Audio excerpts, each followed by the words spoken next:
کفرنہوم کا عبادت خانہ، اور وہ جلیل کے ایک شہر کفرنہوم کو گیا اور سبت بسبت انہیں تعلیم دیتا تھا، اور لوگ اس کی تعلیم سے حیران تھے کیونکہ اس کا کلام بااختیار تھا۔ اور عبادت خانے میں ایک شخص تھا جس میں شیطان کی ناپاک روح تھی۔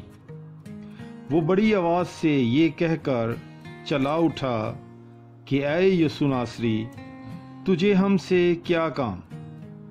کیا تو ہمیں ہلاک کرنے آیا ہے؟ میں تجھے جانتا ہوں کہ تو کون ہے، خدا کا قدوس۔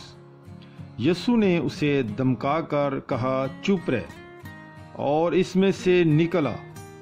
اس پر بدروح اسے بیچ میں پٹک کر اس سے نکل آئی اور اسے کچھ ضرر نہ پہنچایا، اور سب متعجب ہو کر آپس میں کہنے لگے کہ یہ کیا بات ہے کہ وہ اختیار اور قدرت سے ناپاک روحوں کو حکم کرتا ہے اور وہ نکل آتی ہیں۔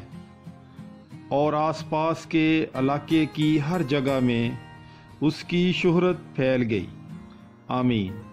پاک کلام کے پڑھے اور سنے جانے پر خداوند کی برکت ہو۔ خدا کا شکر ہو۔